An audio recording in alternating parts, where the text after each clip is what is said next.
right now. One of the single best players in the world on Malzahar and utilizing it extremely effectively and the power points of that champion. Ooh, but EDG now on blue, Kobe, and that was something that we talked about at the end of last game. How will things shift? Well, Kiana Rakan already taken off the board.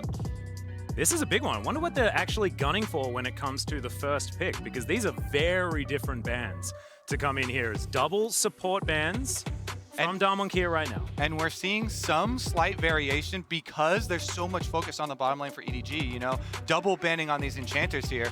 The Nami ban on red side actually, so they can't get the Lucian combination. So, Yuumi, Ezreal gone. Nami, Lucian gone. Aphelios, Lulu is the last one left for this EDG bot lane. So Damwon now have a choice because you know that Aphelios is going to be the priority. So you could leave Lee open right now and say, we will happily give you your Aphelios so that we can get Lee Sin, and then they can just get themselves the Jin too. And Twisted Fate though, you're giving over so many. They're trying to get the trade on the backside for the Lee Sin and the Twisted Fate. How badly do you want it?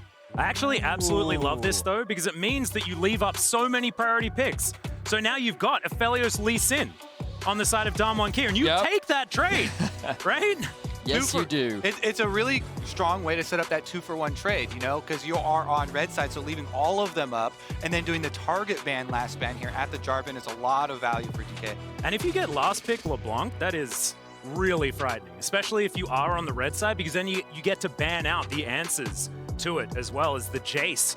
Looking to come in for Flandre, a big favorite for him and a good pick away from Khan as well, especially now that the Graves has been banned away. This pick, like, it can't be LeBlanc, so it is going to be that ultimate 3 picks for Damwon. This is such an insane topside early opening of the draft though for the side of EDG. When you have a Twisted Fate supplementing the pressure of Jace, this provides so much kill opportunity up there. JJ on the Xin Zhao can go up, repeat visits, Twisted Fate. There is a reason that he has been banned for so long throughout the knockout stage here at this tournament. So much side lane control afforded by this pick. And I was actually just thinking about it, right? And I was thinking LeBlanc, the obvious choice. They hovered that one first, but the Sylas has been the popular answer into Twisted Fate. But we haven't had to talk about it because Twisted Fate's been permabanned for what feels like 3 months. And it has been popular, but it hasn't been effective in a lot of the counters to Twisted Fate. So we're gonna have to see if Damwon are actually the ones that can do it. Yes, you can steal away the Twisted Fate ultimate and try and hover there and try and match, you know, that map mobility. But early on, especially too, Sylas has to trade a lot of health to try and gain access to that minion wave, and it allows some pressure to really build on the top side of the map. I think the EDG need to consider a Kennen ban as well, because you kind of look at this draft from Damwon, and obviously I think that their priority will be to try and match in the mid jungle 2 versus 2, a very volatile part of the map. And as EDG tries to go topside, you expect Damwon to head towards the bot side of the map. So some of the things that Khan can still have impact on, even if he's put behind, are things like the Kennen that just offer so much teamfight value and also complement this Aphelios extremely well. I have a feeling in my waters that there might be a Kog'Maw Lulu. I don't know why, just have a feeling Kog'Maw Lulu could be on the table. Of course, still up and can be very, very strong, especially when there's not a whole lot of magic damage. The Lucian going to be the final ban. Certainly aimed against Khan, of course, because he'll get counterpick. I expect Thresh to be picked up here as a common pairing alongside the Aphelios. Oh no, they're going to step away from it. A lot more disruption would be a potential, and flexibility with the Gragas. Exactly. You can engage or disengage with this champion, and also you can sustain through some harassment on top side and not play so up into the Jace and into that Twisted Fate open arms that is going to try and pull off those repeat ganks on you. Like the Lucian ban here, you know, some respect to Khan. The team did get him that pentakill as well earlier in the tournament. He's had quite a tournament as far as the last dance goes. Yeah, exactly. But I think the fact that Gragas can be support or top lane is also very strong. They can choose their counterpick. They can, if the bottom lane looks too strong, Jhin and Leona is going to be a pretty standard lock-in and something they should have been expecting. So now you could just put Gragas on the bottom side of the map and use him as disengage when Leona decides to go in. Yeah, they have a lot of options at their disposal. We also did see Khan actually bring this out as an answer in their best of 5 against Tier 1, and he basically just played weak side, right? With the amount of disruption that it can offer in a team fight as well, Jhin suddenly becomes a lot harder to play. Every time you ult, well, there's the risk of the Gragas ultimate knocking you into the team or just interrupting it, and there's a lot of options there for Damwon, but it's definitely not a topside focused draft for them. But also, I think what's great about this Gragas is it offers them another form of engage, because when you kind of look at this draft from Damwon, when you have the Braum, you're kind of relying on Lee Sin ultimates, perhaps Silas stealing away a Leona ultimate as a means to start a fight if you're even looking for a fight. But Gragas adds that additional pick threat and disruption that can make their team fighting that much stronger. Yeah, EDG have drafted themselves a lot of priority here as far as choosing the engagements, and Damwon investing pretty heavily in counter-engage and a lot of answer and shadowing sort of situations here. So EDG put up on that pedestal to be able to determine a lot of these early movements and see if they can start to open up this lead, whereas Damwon do have some answers, but they have to be cautious early on. And also, another thing about Damwon is they don't play through bottom side. They are so good at a weak side bottom lane. Aphelios is not a weak side champion. Aphelios, you need to put resources in. So we're already going to see a pivot and a change up for how Damwon are going to navigate this game, and I'm looking forward to seeing how Ghost can hold his own here, because this guy, I swear, when it comes to international tournaments, he triples his skill level. Like, I'm so used to talking about, oh, he's the weak link. Oh, if you're ever going to beat Damwon, it's through the bottom lane. Doesn't work when you get to the World Championship. Well, they're putting him to the test right now, putting him on that Aphelios, Vedius. They certainly are. And what always impressed me about Ghost was it was when he joined Damwon that you really saw the outburst of this Damwon becoming a huge contender both domestically and internationally. So he is a large part and a key part of their success. And we heard from Viper himself, Ghost has learned to be exactly what Damwon needs. So let's see if he can be what Damwon needs to get them an edge in this best of 5, as many members have made their way to the top lane. Yeah, a little bit of a meeting here as Mako is going to get the bad news. A lot of friendship there, but the Winter's Bite not quite able to travel enough of the distance. I'm really glad that you brought that up, because Viper was very respectful to Ghost in exactly that interview that you're talking about. And it was really good to hear from him, and the fact that he knew that he needed to be respected. Viper always been a very, very intelligent player, and just so good at everything around the game, as well as just pushing his buttons correctly. So great to see from the guy. But the thing was, Ghost and Nuclear had basically the same playstyles. Just Ghost played the weak side bottom lane just that little bit better than Nuclear. Fit into the jigsaw puzzle that was Damwon Kia much better. Well, now he's got to play into Jin Leona with the Twisted Fate on the opposing team. So yes, he's got cleanse, but you only got one cleanse. There's so much. Easiest caster curse of our lives. Let's see how he does. Early ward invested from Showmaker, very common. You can see this early ward invested from EDG as well onto the red buff to gain a bit of information.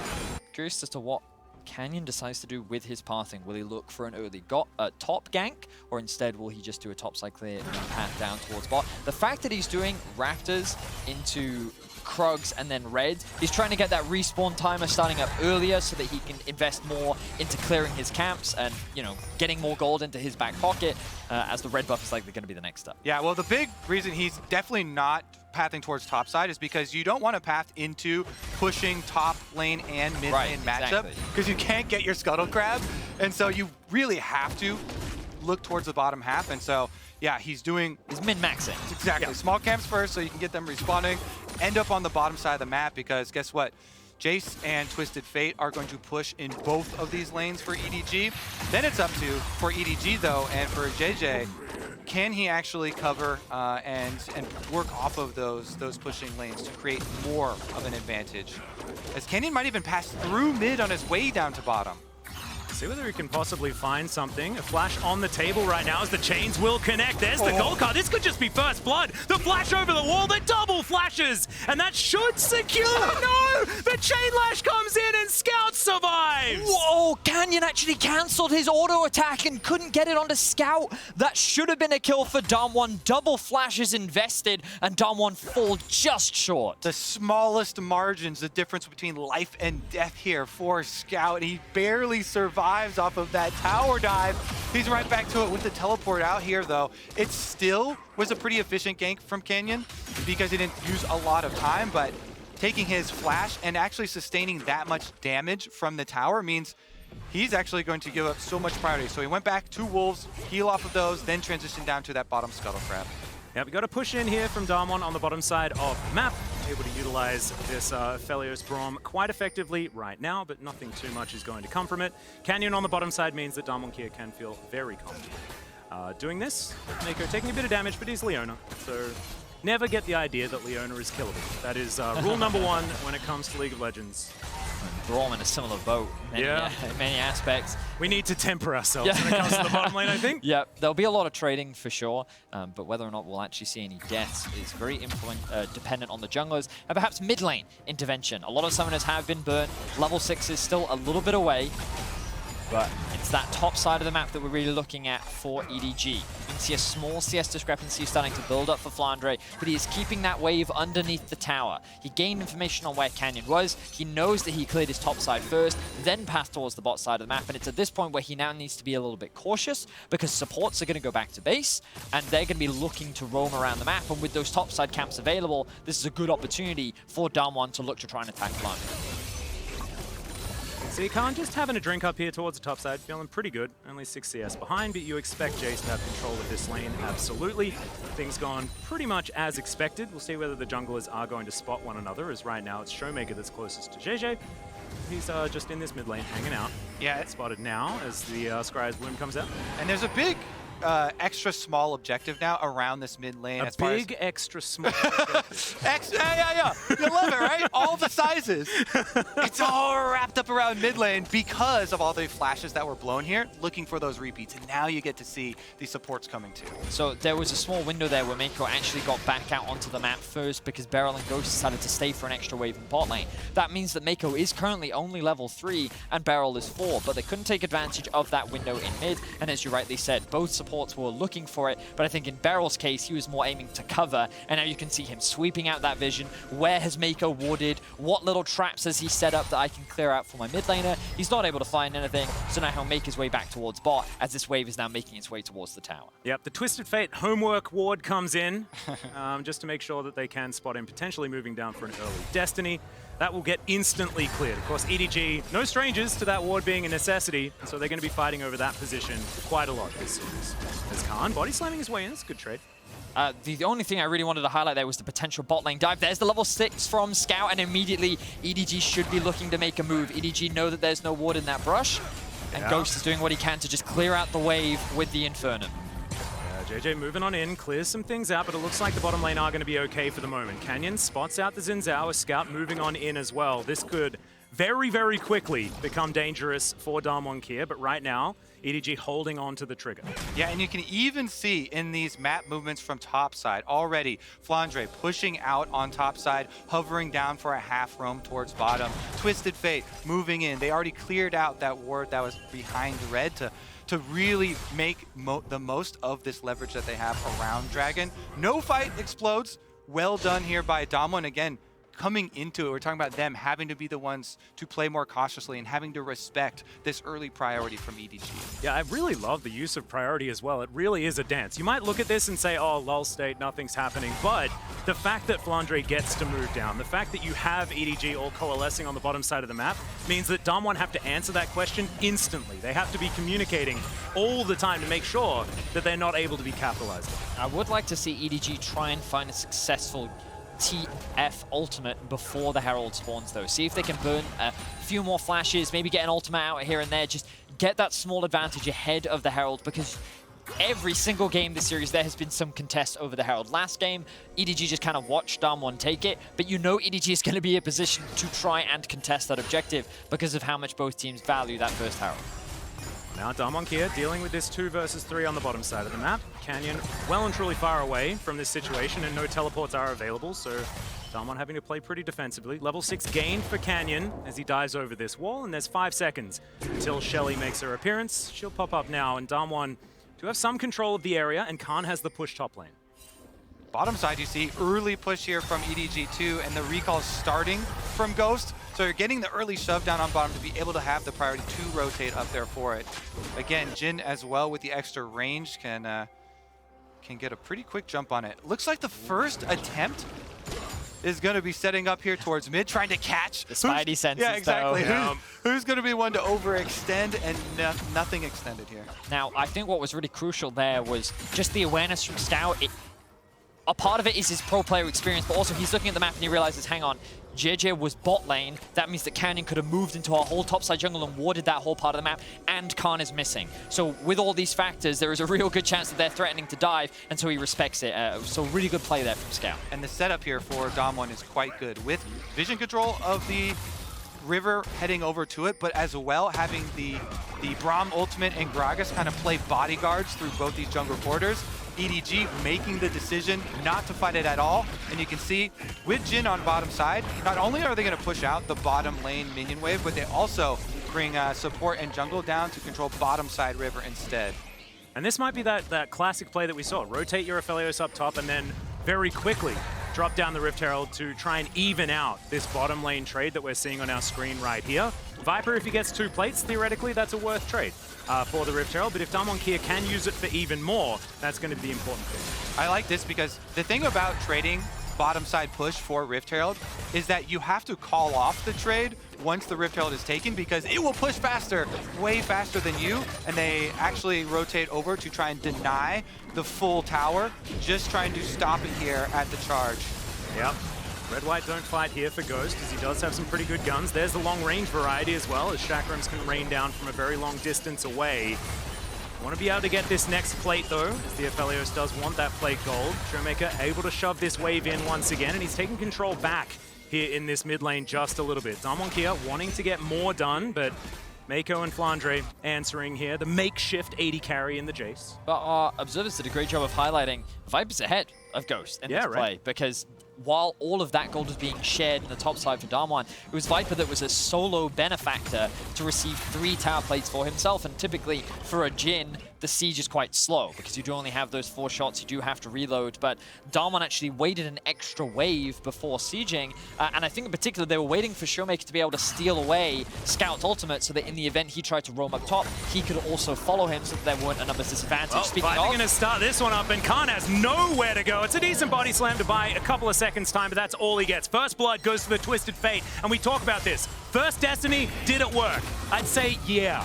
Interesting too, Viper holding his shot there and giving the money over purposely to Scout here on the Twisted Fate. Gets 2 stacks in the Dark Seal as well. So a little bit of extra value squeezed out. And he'll get the Everfrost off the back of that, and look at that, 2 completed items immediately. Viper thanks to all those early turret plates, and Scout thanks to that first blood that he's going to get for himself. So EDG find themselves with a good early game gold lead, and gentlemen, I have to refer back to this graphic from earlier. When we kind of look at these early game statistics, we saw it in the last game as well. When EDG get early game gold leads, that is when they look the most dominant and they look the most controlling. So definitely an excellent start for EDG in game 3.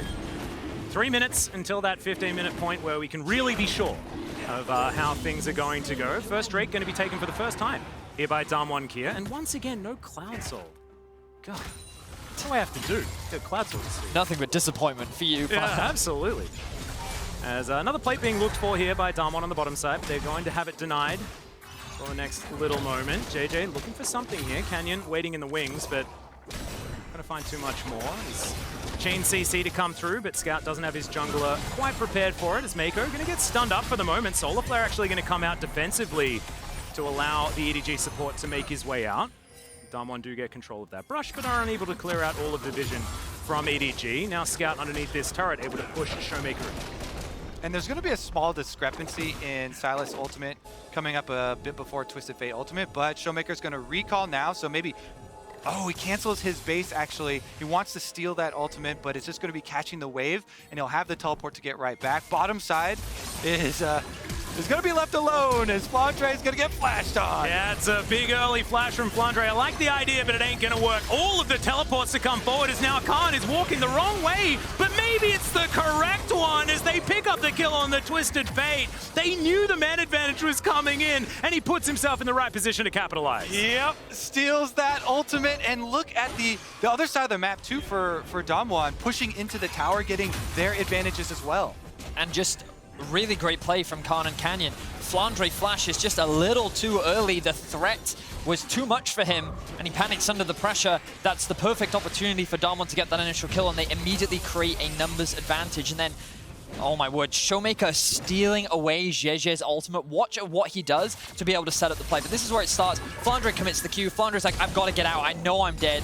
So he's just trying to buy a little bit of time, but Khan sets that up very cleanly. He's able to get that initial pick. And then here, watch this steal from Showmaker. Steals away Jeje's ultimate, gets him behind, and then knocks him away. Oh, actually, it's the kick from Canyon that actually does more of the work. So I gave a little too much credit there to Showmaker. But again, the three-man down one topside end up coming out on top. Yeah, those teleports coming in, though, definitely going in their favor. And bottom lane up to shield bow now for Ghost farming away. So someone feeling pretty good, even with the gold deficit they're facing, having the dragon in their pocket and having a lot of good scaling to rely on.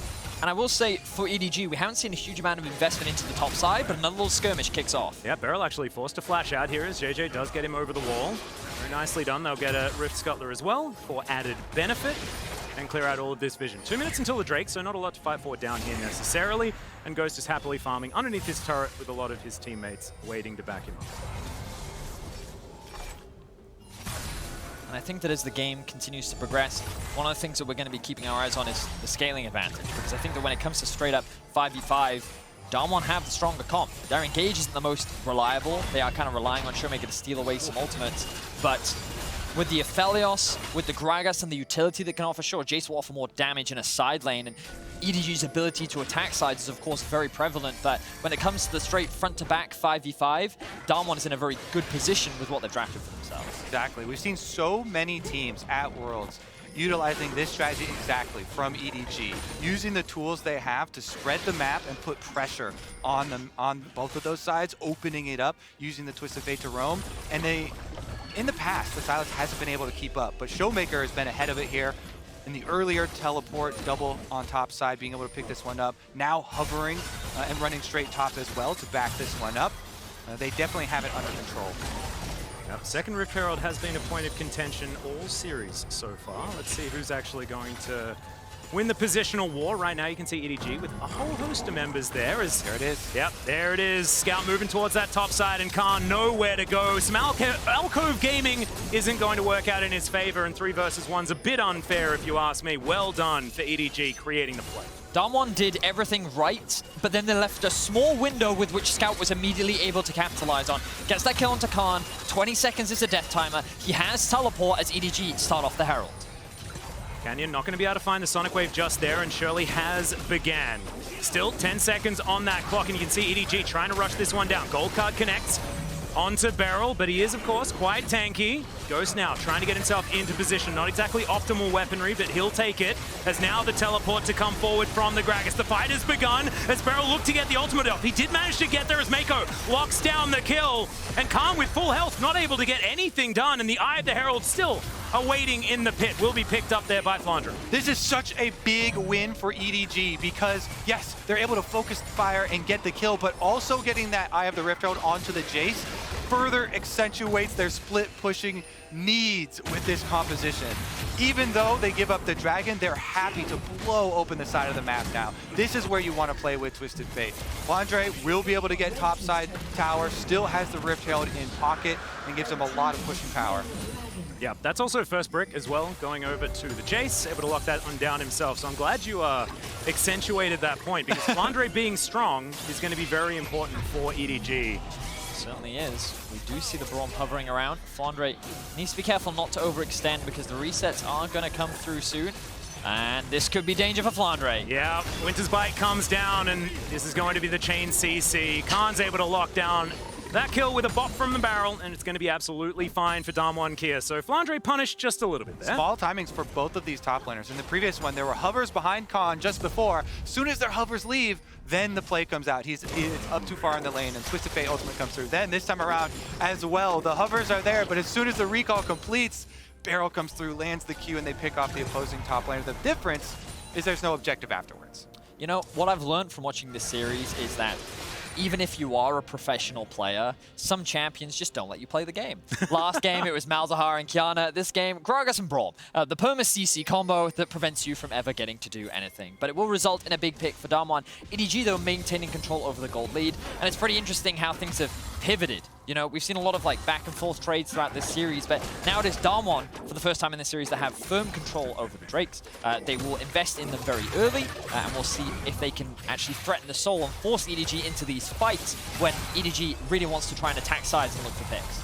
Cool, rooted onto Ghost. Viper actually getting in there with the Gale Force, but unable to actually lock him down. But they do get the shield bow, which could be very important.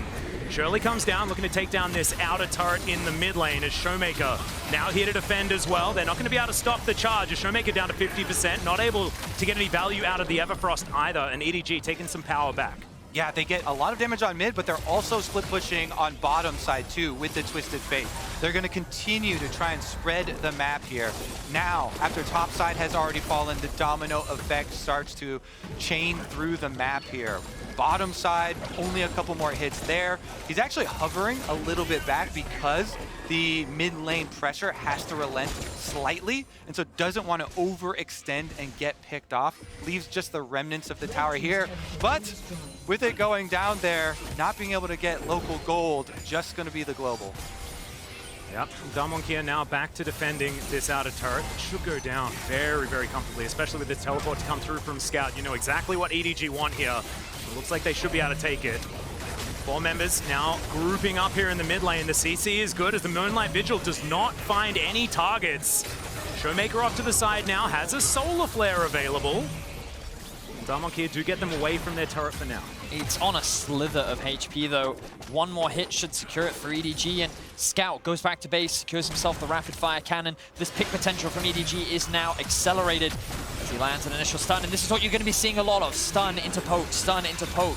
Viper can also follow up with the W as well, and Damwon is just going to get chipped away at, and this is one of the weaknesses of their composition. Showmaker with the ultimate can't with his engage. Those are the primary engage tools, and if they can't land them, then EDG is going to keep chipping away at those health bars. And EDG have such a high priority on getting these outer towers down. Stun used. There's the Solar Flare as well, as Scout is going to get rooted, but he's going to be able to walk his way out.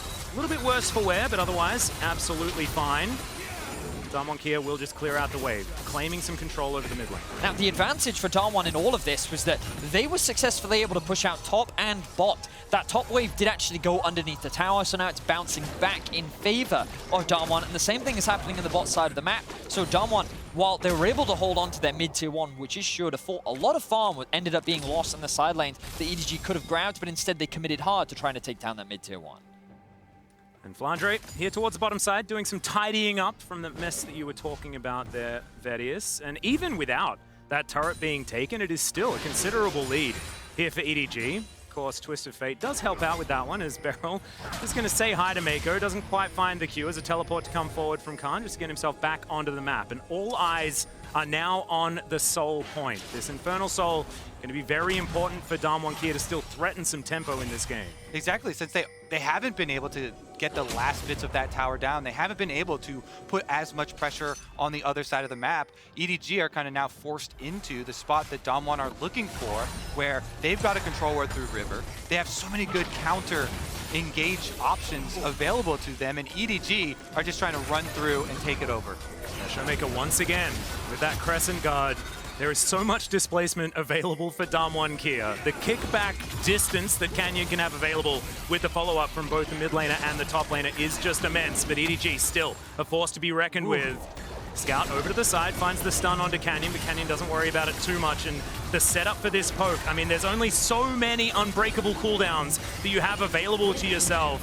As the turret does finally go down in that mid lane, Damwon Kia want to secure this Drake. Can JJ do it again? Can he lock down the smite? Is the question. Showmaker waiting off to the side, chooses his moment now, flashes on forward onto Viper, but Viper not actually out of position just yet. Sets up the curtain call to look to lock down Damwon Kia. They will be able to get their Soul Point, and they take down the jungler as well. Scout going golden, Showmaker dashing forward, uses his stopwatch as well, but there is no follow-up. 4 members of Damwon Kia now desperately trying to run away, just out of range of the shock blast, and Damwon successfully complete the heist. Khan, that jolly fellow moves quick. He just barely got away from the shock blast, and they got what they came for, Atlas. They got the Dragon. Drake secured there for Dom1. It was quite close, and Showmaker goes in with this attempt at the knockback play, stealing away the Xin ultimate. Doesn't quite get the knockback he wants, but still, he's afforded the extra safety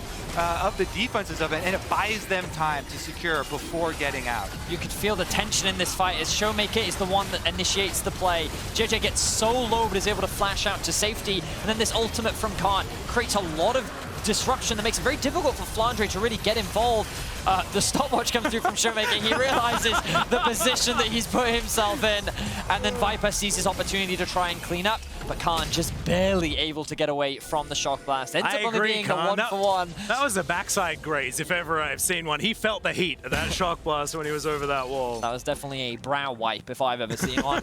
Yeah. But that does mean that Dam1 now securing themselves 3 Drakes. They will be at Soul Point, and we will have another tense fight. But look at this, EDG 4K up in gold. Towers is where they're getting a lot of their gold lead, and of course the Twisted Fate passive assisting as well, but they have so much more control over the map. It makes it much easier for them to control the river and move into Dam1's jungle. And one of the big reasons why Twisted Fate is so highly prized is that it allows you the extra vision coverage to be able to get the most out of some of these periods in the game where Dam1 don't have another Dragon coming up for 3 minutes over here. So they're trying to play a bit of catch as far as catching a lot of these push on the median waves and giving up some of that side lane pressure, respecting that Twisted Fate and the pick potential that EDG have to show. But EDG need to push this forward until the next Dragon comes up, because again, that Infernal Soul is what Dam1 have going for them. That's their big comeback potential here.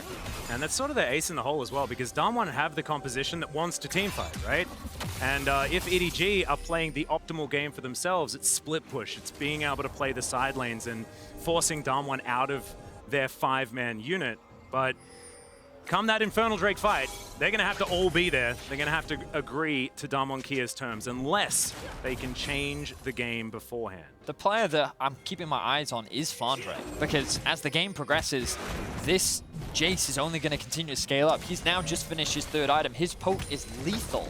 And when you're having that dance around the dragon, landing that shock blade will be massive. And you think about Ghost, yes, Aphelios scales very well into the late game, but when it comes to range, Twisted Fate with the rapid fire cannon, the poke from a Jace, the W from Viper and his ultimate, how easy is Ghost actually going to have access to these team fights if EDG don't ever fully commit, as we see a fight kicking off? Yeah, Crescent Guard comes through to try and keep JJ alive, and it's going to work.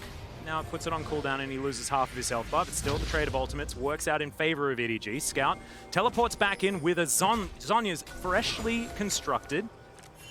He's got all of the utility that he wants right now. EDG, again, they got to return to the split pushing, immediately sending Flandre right up to topside. He still has his teleport, and they can actually use the Twisted Fate ultimate to really complement that split pushing, even though Dam1 have done a good job of retaining control of their vision in their red quadrant here. This is one of the biggest things for their setup around that Baron. If EDG try and threaten there, they try and threaten the turns and the picks with Twisted Fate and draw you out. The important thing is that the safety of those extra wards are allowing Dam1 that more slow and cautious lead up to it. Well, with control of the mid lane, they are able to move towards this Dragon Pit. Still a minute on it, but Dam1 Kia do need to try and get out onto the Rift. And EDG have done a fantastic job forcing them back, making sure that they have no access to the area. And as you can see with the vision, not a lot of opportunity. Thankfully, there is a Rift Scuttler that is providing irremovable vision for the moment. That is all they have to lean on right now, is Dam1 fresh off some backs, now looking to try and reassert themselves onto the map. Also, just look at these waves. Bot wave is being pushed in. Top wave is kind of stuck in a bit of an awkward spot now for Dam1 as well, and EDG is just keeping control over mid. So that issue that we talked about earlier, not a big one for EDG right now. They can just keep poking, keep threatening, as EDG maintain control on the entrances to the river, as Dam1 want to try and secure themselves the Dragon Soul. Yeah. Dam1 don't necessarily have to fight though. They don't. Because they're the team that has the soul point. That is the luxury afforded them, as Mako taking a fair bit of damage there, as Ghost has some pretty good guns for this potential battle. EDG now grouped up as 5, and this is exactly how Dam1 want them. They've got so much displacement and so much control. Showmaker once again with the Crescent Guard. But can they actually find the engage that they're looking for? Q goes wide there from Canyon. Vision still just being fought for here. Into the darkness goes Canyon, off to the side, lands the Q this time. And EDG moving back. They're not wanting to commit, as now Showmaker off on the flank, I believe was just spotted, and definitely is now with the Chain Lash being looked at, and Damwon Kia looking for some stuns. They haven't fully committed just yet as Canyon dives on over, but he's immediately popped. Can't make the big play. Can't into the backside though. He'll be able to do it. Locks down Scout before he can do anything, and Ghost grabs the kill onto JJ. And this is the team fight that Damwon Kia have been looking for all game long. Flandre goes down as well, and Mako, he's running for the hills, but he's not going to be able to stop this Infernal Soul going down. That's gonna be so big. Not only do they stop the Soul, but they can also just run straight up to Baron. They have so much damage. EDG have not been able to split push strong enough. They have not been able to spread out Damwon. They have been able to secure it. Soul for Damwon, the team fight power of the flanks coming through. And look at how Damwon just kind of herd EDG like sheep. And keep your eyes on Showmaker here. Yes, Canyon loses his life at the start, but Showmaker gets access onto this backline. Initial engage comes out from Khan, the follow-up from Showmaker. The team fight becomes split as Ghost has unlimited protection from Beryl to set up for the perfect collapse. EDG fall, Damwon secure Soul, and Damwon looking to go series point. And when I saw Canyon go down there, I thought that this was going to be an EDG fight. They were going to be able to stop that playmaking, but I get reminded of my friend Jake Spawn Tiberi telling me about something. I think it was back in 2015.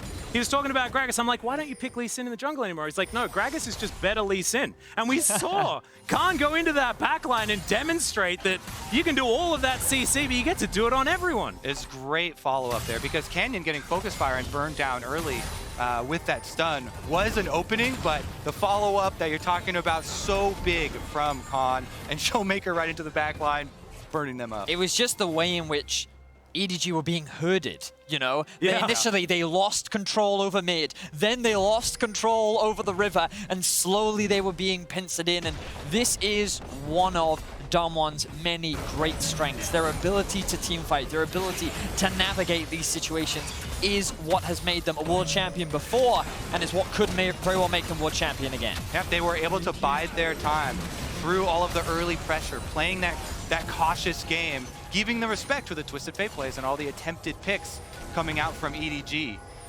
This is a very similar position that EDG found themselves in, but they were in Damwon's shoes against Gen G. They were down a similar amount. Oh, sorry, they were up a similar amount, but it's the Dragon Soul that is creating so much power here for Damwon Kia. And of course, EDG were able to close out that game number 1 in their best of 5 in the semis as Mako taking a lot of damage. Damwon Kia unable to commit to this one just yet. As the Everfrost comes forward as well. They're trying to soak as many cooldowns, but Damwon Kia just playing it safe.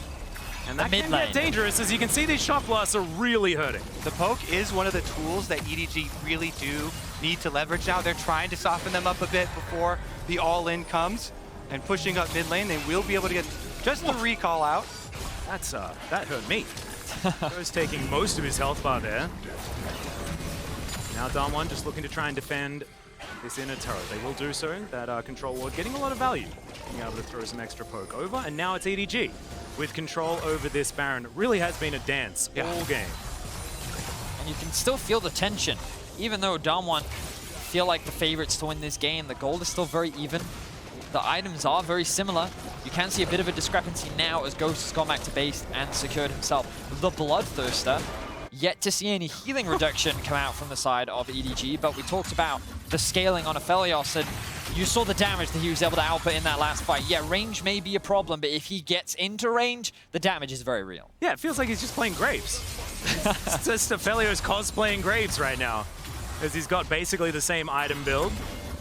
Looking forward to seeing how Ghost is going to be able to play these team fights right now with the Crescendum and Calibrum available as they move into this river, try and secure this Baron. So much vision available here for EDG, though. This is not going to be a secret, and Damwon knows it as they start off the Baron right now. But Flandre is so far away from this. Teleport is available if he wants to use it, as now the chain CC goes down onto Beryl, but he keeps himself alive for so long. We've traded knockbacks everywhere. There is so much Crescent guarding going on, but no real fight has broken out, as Damwon Kia this time press all their buttons, but don't get that pick that they were afforded last time. Damwon get what they want, which is a health advantage. JJ's forced to flash. He is out of the pit. Mako has to go back to base because he doesn't have the HP, and Damwon can immediately go back to the Baron, and it melts thanks to the damage from Ghost. Well, the curtain call comes in. Can Viper do enough damage to deter Damwon Kia from this Baron as Showmaker? There is a Blast Cone still available. Looks for the chain, but doesn't quite get there as Canyon gets the kickback, immediately goes in to the stopwatch. Beautifully done, and they're going to be the picks. The top side goes down first, and it's a bloodbath. Oh man, he couldn't do it last time, but that time, Canyon, beautiful. Perfect turn here from Damwon as they chase down Viper as well, and that will be the Baron this time around for Damwon. They get the full reward for their turnaround. Canyon, yeah, last time around, gold card right in the face. This time gets the kickoff with the flash into the stopwatch, and this is going to be the big push. That team fight, Vedius has been able to bide its time, and with the extra damage from the soul as well. It's just patience is the best way to describe Damwon, because you never see them overforce. You don't see them pull the trigger like that. I mean, they do, but at just the right moment is the point that I'm trying to get at, right? They just wait for the perfect moment, and you just kind of, as much as you try, you just can't prepare for it. And Canyon was the one that set up that play, but everything before it, just such great execution. You can really see why Damwon is considered a favorite to win the whole thing. Yeah, they just have such great composure on this big stage, you know, in the finals. It comes with the confidence of being previous world champions, but Canyon, that was so beautiful. Clean. He kicked him right into the Gragas body slam, never let the body touch the floor. And it's beautiful. That song that the bodies hit the floor, not apparent in this game, just perfect one shot. I mean, the bodies hit the floor, they just didn't have a health bar when they did so. There was a lot of them though. And you can see the frustration on the EDG coaching staff, of course. Even if they fall short here, still more opportunities to come, and EDG have done a great job going toe-to-toe. Let's see if they can make the miracle happen and turn this game around. It is looking like a tough one, as Damwon is now looking to siege onto the base of EDG. Yep, 35 minutes on the clock, so the gold, not necessarily a relevant point, but this Baron, so important, and the fact that Damwon Kia have hit their stride with their composition is just so important. Khan, off to the side, he can play bodyguard so beautifully on this Gragas as well. As you can see, just up to the front line, feeling very good, and the Elder Drake has spawned. Now the team fight gonna break out yet again as Beryl going down very, very low, but Viper was the target, and Viper will be taken down. Beryl, he's still alive. What is going on here? Flandre and Scout, the last men standing, and look at this, they're stealing it. Thankfully, Beryl finally falls as the Destiny steals away that kill, but it's still a massive fight win for Damwon Kia. Yeah, it's going to be a massive fight win, and that is going to lay destruction to the base. Teleport immediately over for the push with the Baron. Make the most of it. Yep, they decide that they don't even need the Elder Drake because, of course, the Nexus is the prime target, and Damwon Kia are pushing forward. It's going to be this one caster minion that will be the hero right now as Scout, the only one here that can try to defend. JJ up relatively soon, Mako as well. Viper also only 5 seconds, but the Nexus is exposed, and Damwon Kia will move to match point in this series.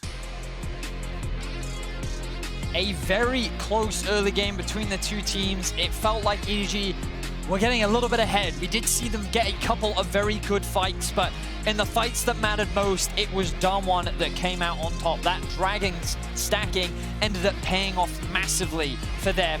And I feel like that if this game is going to be a battle of team fights, and EDG needs to go back to what they found so much success with so far in this tournament, drafting more for team fights, drafting more for the 5v5, and ultimately what allowed them to beat Gen G was that team fighting prowess. So let's see how they bounce back in game 4.